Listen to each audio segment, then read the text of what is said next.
ខាងឆ្វេងប៉ុណ្នេះគឺជាថ្ងៃដែលយើងកើតណាបងប្អូនអាចត្រូវមកបន្ទាប់ពីបងប្អូនជ្រើសរើសថ្ងៃខែឆ្នាំកំណើតត្រូវហើយបងប្អូនជួយពី continue ណា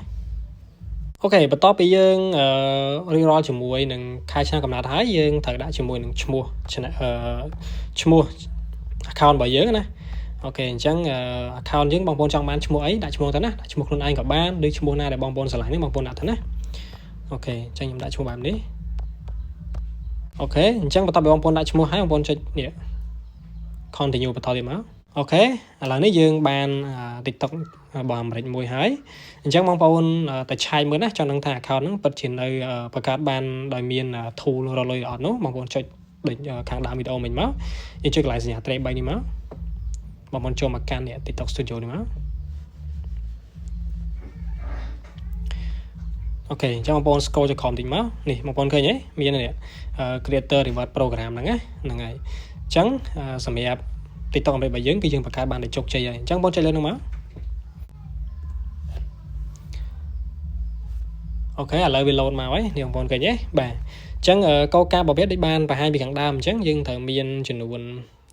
10000 follower ហើយជាមួយនឹង 100000 viewer ណាបាទ 100000 view ដូចមិនពិបាករកហើយតែអ្វីដែលពិបាកហ្នឹងគឺ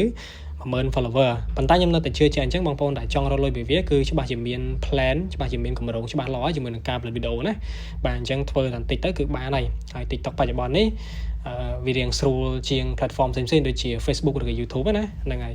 ឆាប់រកលុយបានលឿនអូខេហើយចំណូលហ្នឹងក៏រៀងគ្រាន់បានដែរប៉ុន្តែបើសួរខ្ញុំខ្លួនឯងហ្នឹងអ្នកបង្ហាញហ្នឹងខ្ញុំរកបានហើយខ្ញុំសុំឆ្លើយថានៅទេណាបាទអញ្ចឹងអ្វីដែលខ្ញុំបង្ហាញនេះគឺខ្ញុំបង្ហាញសម្រាប់បងប្អូនដែលគាត់ចង់បាន account TikTok អាមេរិកយកទៅប្រើណាបាទអូខេអញ្ចឹង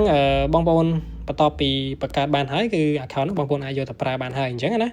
បាទអញ្ចឹងសម្រាប់វីដេអូបន្ទាប់ខ្ញុំនឹងបង្ហាញទាក់ទងជាមួយនឹងការបង្កើតជាមួយនឹងកុងសម្រាប់ទទួលលុយណាបាទអញ្ចឹងអ្វីដែលសំខាន់បងប្អូនព្យាយាមធ្វើម៉េចខំប្រឹងរក viewer ក៏ដូចជា follower របស់បងប្អូនហ្នឹងឲ្យគ្រប់ចំនួនទៅបាទទាក់ទងជាមួយនឹងការបង្កើត account ទទួលលុយគឺខ្ញុំនឹងបង្ហាញនៅវីដេអូទី2ណាបាទអូខេអរគុណច្រើនអញ្ចឹងវីដេអូនេះគឺមានតែប៉ុណ្្នឹងទេហើយសង្ឃឹមថាបងប្អូននឹងទទួលបានផលប្រយោជន៍ពីវីដេអូមួយនេះណាអូខេអញ្ចឹងវីដេអូនេះគឺមានតែប៉ុណ្្នឹងទេសង្ឃឹមថាវីដេអូនេះជាប្រយោជន៍ទៅដល់បងប្អូនណាបាទអរគុណច្រើន